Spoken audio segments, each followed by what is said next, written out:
हाँ, Exactly. तो इनके पास आइडियाज भी कम है। इसीलिए कमीना से सारे एग्जीक्यूट कर दिए। हाँ, करेक्ट। So, अब हम सब लोग R2Bs करते हैं। किसने बिल्कुल R2B नहीं करी है? Except the visitors here. किसने R2B बिल्कुल नहीं करी है आज तक? एक भी नहीं करी सर? 2-3 करी है। चलो ठीक है। आज हम सर के साथ ही जो है एक R2B कर लेते हैं यहीं पे। तो जनरली हम R2B कैसे करते हैं? R2B शीट हम सब शेयर करते हैं। We all know किस किस को नहीं रटा है अभी तक? GNCD सबको पता है क्या है GNCD? Goals, achievements, interest, networks, skills, challenges. What can I do for you? GNCD हम सबको पता है। R2B शीट लेते हैं, भर देते हैं। उसके बाद क्या? मैंने सर से पूछ लिया सर के गोल क्या है, अचीवमेंट क्या है। सर ने बता दिया सोनम कपूर से भाई बात करा दो। वो सर घर बेचना चाह रहे हैं या वो सर डिसाइड करेंगे कि सर का इंटरेस्ट क्या है, राइट। बट नेटवर्किंग में सर को सोनम कपूर से मिलना है, सर का गोल है। उसके बाद क्या? Can anyone help me with that? क्या इस इंफॉर्मेशन से we can actually get into some kind of references? क्या मैं सर को हेल्प कर पाऊंगी? या सर अगर मेरे बारे में जान जाते हैं कि साक्षी का मैडम का गोल क्या है, मुझे तो सबसे बेस्ट चार्टर्ड अकाउंटेंट बनना है।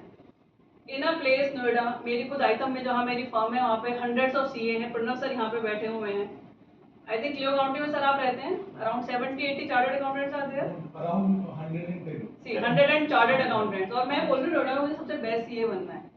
कुछ क्या है ये? Does it make any difference? क्या हमारी R2B कहीं भी जाके मेटलाइज होगी? क्योंकि हम गेन सीडी R2B क्यों कर रहे हैं? सी अभी मैम ने बात की एसओपी की, तो हमारा एसओपी क्या है? हमारे पास पर्पस क्या है? कि हमें रेफरेंसेस मिले, बिजनेस में कन्वर्ट हो। This is all we want. So this is our output. Input हमें क्या मिला? एक इंफॉर्मेशन फ्रेमवर्क कि how to start an R2B, that is gain CD. Process क्या है?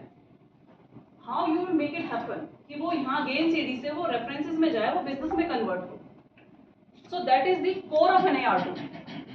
When we are talking about the core of R2B, that is not just the getting the information, but taking the information and bringing it to the connection.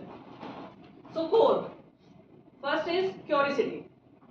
जब तक मैं एक Dale Carnegie, I am sure सबने सुना होगा, उन्होंने कहा था to be interesting, be interested. अगर मुझे किसी के बिजनेस में इंटरेस्ट है, फॉर एग्जांपल मैं सर से यहाँ पे बात करती हूँ और मैं सर को अपना बताना शुरू कर दूँ, सर मैं तो वर्चुअल CFO एडवाइजर हूँ, आज तक मैंने 10 क्लाइंट को किया है, मैंने इतने बिजनेस बिल्ड कर लिए हैं, ऐसे ऐसे है, मेरे क्लाइंट ने यहाँ रिप्रेजेंट किया है, वहाँ इतनी एग्जीबिशन है, इतना टर्नओवर है। मैंने सर को सारी जानकारी दे दी ना, मैं एक्सपेक्टिंग सर को लगेगा वाह यार ये बहुत बढ़िया CA है, मैं अपने CA को हटाता हूँ, साक्षी मैडम को ले लेता हूँ और काम खत्म हो जाए। क्या ये होगा? नहीं होगा। अब मैं सर से पूछती हूँ, सर आपने अपना प्रोफाइल मुझे बताया कि you are working into that particular industry. अब के कॉर्पोरेट एरिया में या बिजनेस में जब हम देखते हैं, ऑर्गेनाइजेशन में जब हम देखते हैं, ऐसा कौन सा चैलेंज है जहाँ पे आपकी एक्सपर्टीज मैक्सिमम इम्पैक्ट क्रिएट करती है? Big competitions. Big Competition skill in which you want to show a number one. Competition. अब मुझे पता चला कि सर का जो सबसे बड़ा चैलेंज आ रहा है, जहाँ पे सर की एक्सपर्टीज को एक सॉल्यूशन की तरह प्रेजेंट कर सकते हैं, वो है how to beat the competition, right. अगर मैं सर से ऐसे ही पूछती सर आपकी यूएसपी क्या है, क्या आंसर चेंज होगा सर? क्या मैं ये जान पाऊंगी कि आपकी एक्सपर्टीज कहाँ काम कर रही है? So when I am asking a different set of question, क्योंकि मैंने क्यूरियोसिटी जनरेट करी है, मैंने सर को बताया सर मुझे आपके बिजनेस में interest, I want to know more about it. आप किस चैलेंज को, किस प्रॉब्लम को एड्रेस कर रहे हैं? For example whenever we see Mayank sir है, हम सबको पता है मयंक सर क्या करते हैं। सर सबसे पहले बोलते हैं पेपर निकालो, सबसे इंपॉर्टेंट जो आपके पास है उसे फाड़ दो। कोई ऐसा है जिसे याद ना हो? What does it do? Curiosity आपने क्रिएट कर दी है। सो नेक्स्ट टाइम जब मिलेंगे तो बोलेंगे सर आप पेपर फाड़ने में क्यों कहते हो? आप उसे रखने के लिए क्यों नहीं कहते? यार रख अच्छी सी फोल्डर ले लो बढ़िया सा, आजकल तो वैसे भी वाटरप्रूफ फोल्डर्स भी आ रहे हैं, मॉइस्चर प्रूफ फोल्डर आ रहे हैं, उसमें क्यों ना रख लें हम? भाई 10 साल पहले मैंने अगर कुछ खरीदा था मुझे आज उसकी जरूरत क्यों ही पड़ेगी, right. But he create that curiosity.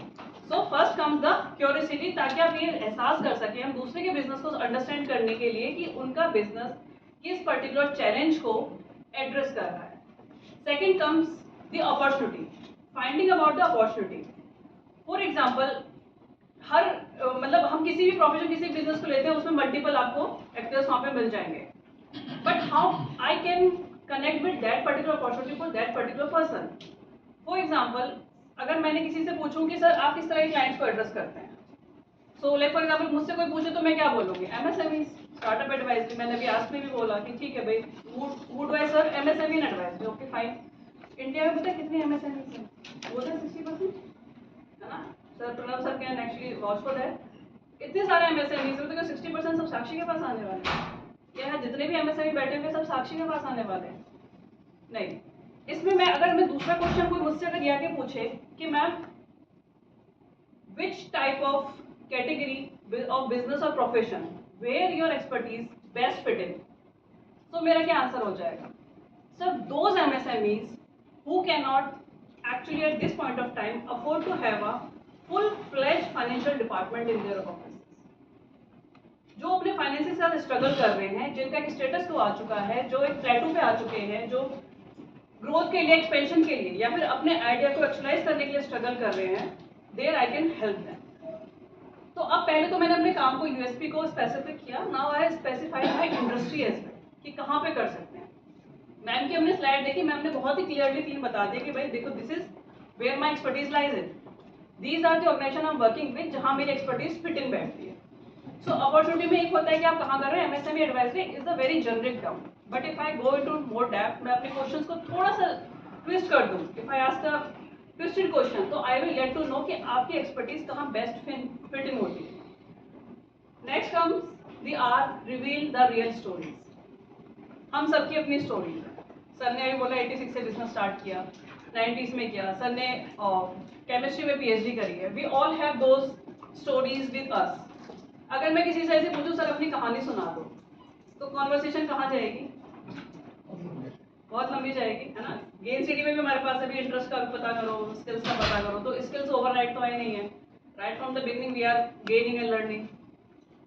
But how to know the reveal the story? अगर मैं सर से एक डिफरेंट क्वेश्चन पूछ लूँ किसी से भी, फॉर एग्जाम्पल मैं गोपाल सर से अगर पूछ लूँ कि सर व्हाट मोटिवेटेड यू और what inspired you to start this profession? Right. एक तो हो गया कि मैंने सर से पूछा सर आपने कब स्टार्ट किया. सर ने कहा सर मैं तो 1986 से प्रैक्टिस कर रहा हूँ, इतनी तुम्हारी उम्र नहीं है, उससे ज़्यादा मेरा एक्सपीरियंस है. But what motivated you, what inspired you? Like जब मैम ने अपना एक्सपीरियंस शेयर किया तो मैम ने बोला I went to a person, that was a milestone meeting. उसने बोला 60-40 कर लेते हैं, 60-40 कर लेते हैं. मैम का है कि हराम की कमाई नहीं बचेगी. तो what does it show about the ma'am? Integrity. कि उन्हें उस टाइम पे ये नहीं सोचा कि मेरी जॉब रिस्क पर है. उन्होंने ये नहीं सोचा कि मैं जिसके बिहाफ पे यहाँ मीटिंग में आई हूँ उस पर क्या इम्पैक्ट पड़ेगा, उसकी मुझे क्या कॉस्ट हो सकती है, या मेरे जो वर्डिंग्स आए हैं उससे क्या फर्दर इम्पैक्ट आएगा. इवन जो रिजल्ट क्या आया, मैम की integrity actually led her where she is today. अगर मुझे मैम के बारे में जानना तो एक हो सकता है मैम आपने कब से स्टार्ट किया, that would be a different story. But ma'am what motivated you, what inspired you, and how does what particular experience of your life that shaped your approach towards your profession? क्योंकि हम अक्सर देखते हैं कि काम 19 चलेगा पर इंसान 20 होना चाहिए. राइट. मैम ने कहा तुम करो ना काम, हम खड़े हैं पीछे, low risk, then only we can build the team. और जब तक हम लोग रिस्क नहीं लेंगे, हम लोग खुद गलती नहीं करेंगे, खुद नहीं गिरेंगे, कैसे उठ के सीखेंगे? तो उस एक्सपीरियंस से ही हमें पता चलता है about that person, the person behind the profession. Now the comes empathy over expectation. Business networking की मीटिंग चल रही है और साक्षी बात कर रही है एम्पैथी की. इसका फिलॉसफिकल एंगल शुरू हो गया है ना. R2P में भी इसका फिलॉसफी चलती रहती है, यहाँ पे इसका फिलॉसफिकल एंगल शुरू हो गया. क्या मतलब है एम्पैथी का? अब चलो सर से हम एम्पैथी की बात करें, समझ में आता है कि सर एक एनजीओ चला रहे हैं, वेरी गुड. यहाँ पे क्या मतलब? बट प्रगति परिवार में जब भी हम अपने R2Ps की बात करते हैं, हम अपने इंट्रोमर्शियल से बात करते हैं, तो इस चीज़ में हम बहुत ज़्यादा फोकस करते हैं कि जब हम देते हैं तब हमें मिलता है. So what we can give before what I can get. Power off. So empathy, what I can give. मैंने उनके बिजनेस को समझा, मैंने उनकी एक्सपर्टीज को समझा, उनकी एक्सपर्टीज कहाँ फिट इन होती है वो समझा, मैंने उस पर्सन को समझा. Now I need to know how, what can I give. अब इस पे अगर मैं एक सवाल पूछूं sir how can I help you? Right.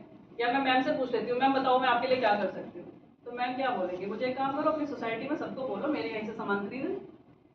Is this a task possible for me? ज्यादा से ज्यादा मैं क्या करूंगी, मैं मैप का एक ऐड आया, मैंने अपनी सोसाइटी में डाल दिया, अब लोग खरीदेंगे नहीं खरीदेंगे उनका वो है ना। उसके लिए मुझे क्या जरूरत है कि मैं how can I connect with her, how can I contribute with her to understand her business, उनकी एक्सपर्टीज समझी मैंने, कहाँ फिट इन होता है वो समझा मैंने। अब next time when I will be meeting somebody like यार मुझे ना कहीं अच्छा सा कुछ ऐसा चाहिए खाना, जैन खाना मिल जाए, प्योरिटी वाला हो, और मुझे ना बहुत बल्क वाला नहीं चाहिए, कस्टमाइज फॉर्मेट में चाहिए which can suit to our taste buds. यार मेरे पास एक नंबर है, आप उनसे जाके बात करें, she can provide you that home kind of a food जो आपको सूट करेगा। So this comes the empathy over expectations.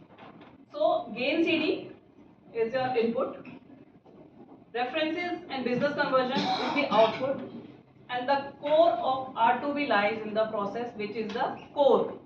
C for curiosity, O for opportunities, R is for reveal the real stories, and E is empathy over expectations. So हम सब ने अभी मैं diary पढ़ भी रही थी, डायरी तो यहाँ पे एक सर ने बड़ी अच्छी सी कोट लिखी हुई है, प्रवीण सर की है, I have learn that a strong network is the ultimate shortcut to everything you want to achieve, but how to build that network, क्योंकि हम कहते हैं ना कि network is your network, but वो सिर्फ इन्फॉर्मेशन तो नहीं हो सकती, it is all about the connection, the trust, the credibility that can convert your normal meeting into the reference in the business. For that we require the core of the R2B which we have to discuss. Thank you. जोरदार तालियां। आज एक छोटा सा gift Thank you so much. Okay, अच्छा photography हो जाए। तालियां दोबारा से भाई।